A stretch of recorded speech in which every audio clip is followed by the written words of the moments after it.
Hello, this is Roland and Olivia with the Right Choice Group and Remax North San Antonio. In today's video, we are going to teach you how to successfully fill out your Texas Homestead Exemption form for 2019. Now, if you purchased a home in 2018, now is the time for you to complete this form.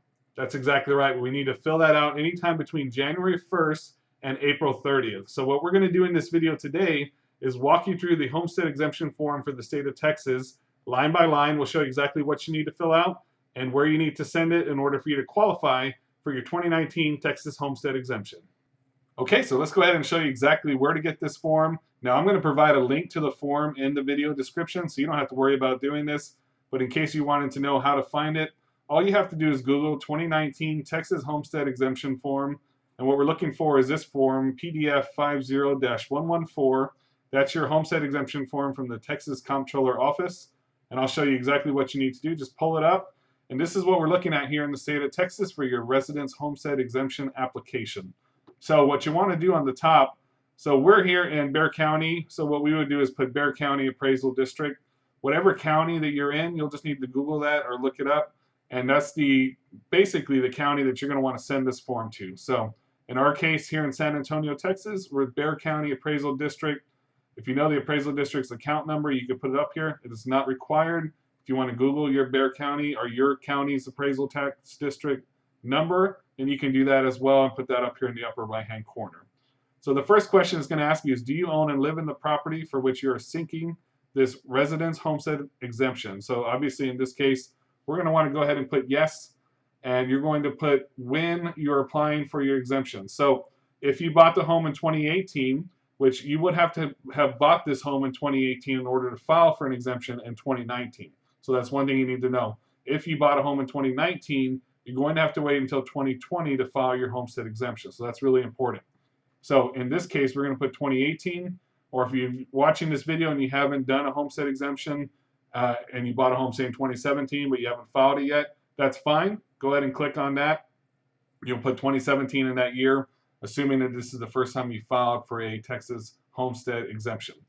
The other thing to note is that once you file for a homestead exemption in the state of Texas, you do not have to file for it again. It will be on place for the entire time that you own that home moving forward, presuming you don't buy another home and want to claim exemption on that. So basically, one-time exemption, you only have to apply for it once, and it will be in place the entire time you own the home.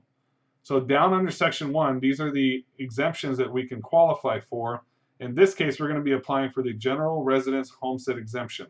There are some other exemptions that you can qualify for as well through the tax district, which we'll go into in another video down the road.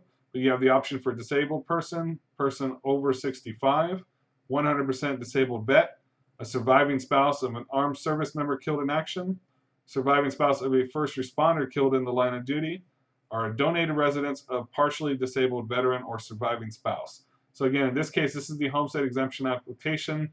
You do have the option to select these other options as well. If you are a disabled person, you can definitely click that. Just put it in there. But in this case, we're going to be applying for the General Residence Homestead Exemption. Cooperative housing, you would know if you're in a co-op or anything like that, but in most cases, you're going to put no. Were you receiving a homestead exemption on your previous residence? If you owned a home before that you had a homestead exemption on, you would indicate yes. In this case, you're applying for an exemption on a new home. And again, one of the other parameters is that you do have to live in that property as your primary residence. So you're going to want to put, in this case, if you did own a home before that you had a home exemption on, you would put yes. If this is your first home that you've ever purchased, you would put no moving forward in that spot. Are you transferring an exemption from a previous residence? Again, same thing applies. If you had an exemption on a previous home that you sold, and now you're transferring that to this new home, you would put yes. If this is the first time you purchase a home, you would put no in this case, moving forward on that spot. Are you transferring a tax limitation? So if you had a tax limitation on a previous property, again, that's something you would know up front. If that is not the case in your situation, or if you're not sure what that is, then most likely you're going to put no for that spot in that situation as well. Okay, so Section 2, property owner applicant. And in this case, what you want to do is put your full name, birth date, your driver's license. Now, another thing is that you do have to have your current address that you're claiming the homestead exemption on your driver's license. So if you bought a home recently and you're applying for your homestead exemption in 2019, your driver's license has to reflect the new address of the property that you're claiming the exemption on. So you'll need to take care of that prior to filling out this form. You'll put in your phone number, your email address, and your percent of ownership interest. So if you're a married couple and you both own the home, you're going to put 50% in that line. If you're single, not married, and you own 100% of the property, you'll put 100% for interest. Another situation would be if you own a home with somebody that you're not married to, you would put, in that case, if you're both on the loan, you would put 50-50 in that situation as well. So that would be the three examples as far as what kind of ownership interest. Again, if you're single, 100%. If you're married or in a relationship and you're both on the loan, in that situation, you put 50-50 for the percent ownership owned here in this spot. Okay, so the next would be your property information. Date that you purchased the property. Obviously, you should know that roughly. If you need more information, contact your realtor for that to get the exact date. The date you began occupying this property as your principal residence. In many cases, it's going to be the same date as when you purchased the home. Obviously, if you're having this as your primary residence, that's going to be very similar. So you can typically put the same date for that.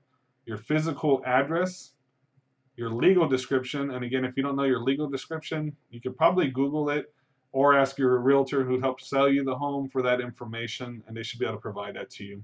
If you have a manufactured home, you'll need to know your home make and model and ID number in order to claim your exemption on that property. Is any portion of the property for which you are claiming a residence homestead exemption income producing? If you ran a business out of the property that was a portion of your home, you would need to indicate that by clicking yes here. If it's just a normal homestead for you, a normal primary residence that you don't operate a business out of, you would go ahead and click no in that situation.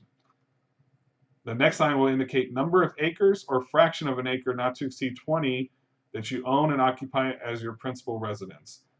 So in this case, it'd just be whatever size lot that your property's on. Most normal size homes would roughly run about a quarter acre or so.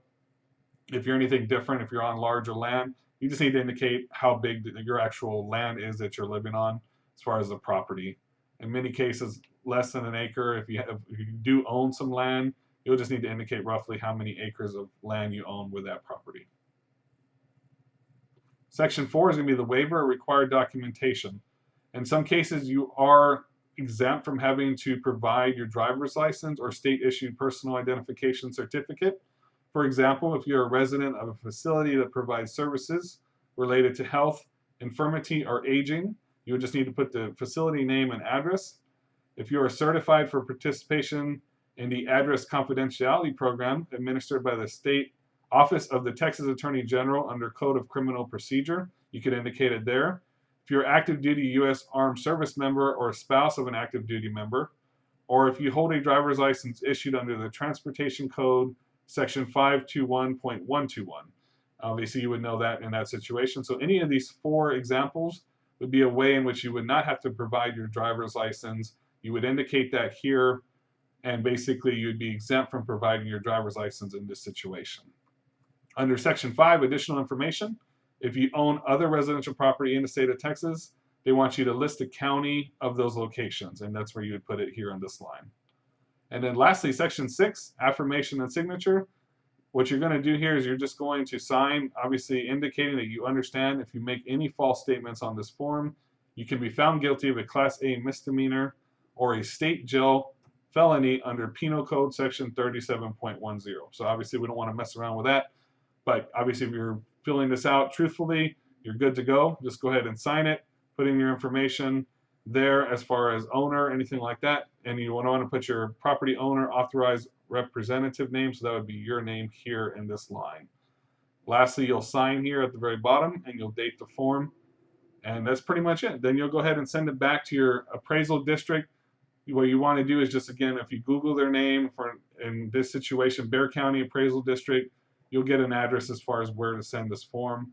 And then at the top of the first page, if you're filling this out, you'll need to put the appraisal district's name up here on the very top as well. So if you have any questions on this form, let us know, and we'll look forward to taking care of you moving forward.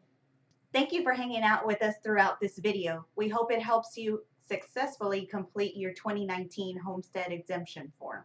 Yes, thanks again for hanging out with us. If there's any questions we didn't answer for you in this video, please feel free to reach out to us anytime at the number provided on the screen. We really appreciate you hanging out with us. If there's anything else we can do for you, let us know. We look forward to a successful 2019 in real estate. And again, if there's anything we can do for you or anyone you may know here in the state of Texas, please feel free to reach out to us directly. Thanks again.